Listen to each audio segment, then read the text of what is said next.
I think DTs are the right way to go in PvP.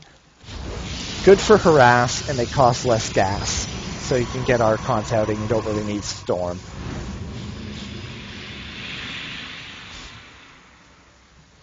Now, I would have kept these DTs with my army. There's actually something subtle going on here.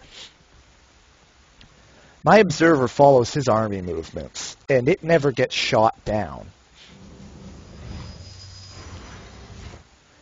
So, I'm actually keeping my DTs. Once I make them, I'm going to warp in some DTs. I'm keeping these with my army because I'm expecting an engagement. And DTs in an army, when there's no detection, will tear through. So I know his Observer isn't with his army because my Observer is there. And if his Observer was there, then he would have just killed my Observer. So I actually don't think he ever got a Robo because I've never seen a Robo unit, and his Observer, he doesn't have an Observer with him. So I send out DTs for harassment because obviously he doesn't have detection. He may have cannons, but I'm willing to risk that. However, he actually does have an Observer. I thought that just came out, but he actually made that a long time ago. He just never built any other Robo units. So he picks off a couple DTs, but these get through and start doing harassment. So that was worthwhile. And these screw up quite a bit.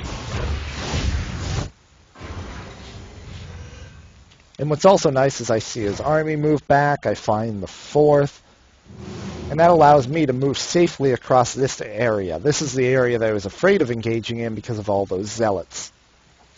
But up here, it's kind of tight. Choke points, ramps, I like that.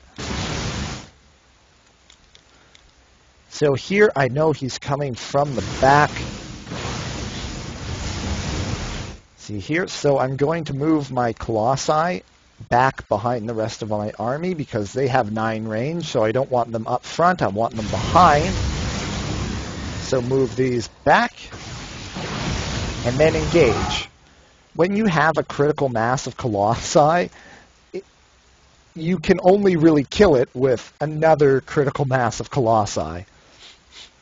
See, I have Stalker, Zealot, and a couple Archons for tanking. And this army will melt. I actually had an upgrade advantage as well, which helps a lot.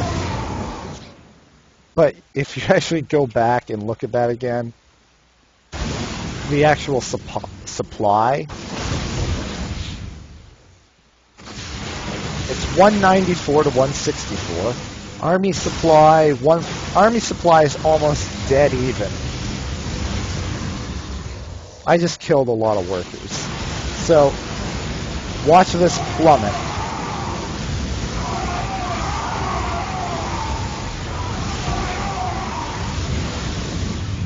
So our army supply was basically the same, but mine crushed his because of largely just having a lot of Colossi and units to tank underneath. You have to be careful about investing in so many Colossi against Terran because of Vikings, and if you don't, and it's much easier for infantry to stim and tear through them. So that's why you have a mix of 3 or 4 Colossi, High Templar with Storm and Archons and Zealots and Stalkers, a whole big mix.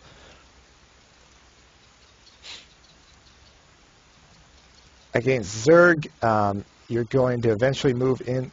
Zerg is usually going to move into Broodlords, and Colossi are nice for cleaning up Broodlings, but they can't shoot up, so you don't want too much supply wrapped up in those.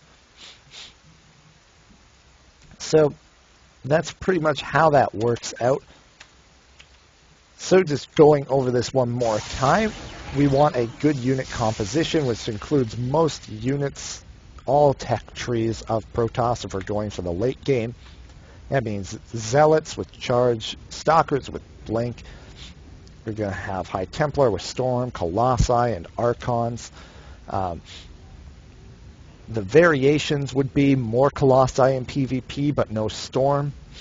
A healthy balance against Terran, and you want a mothership against Zerg. Those are the differences, and hopefully we'll get some good games and better engagements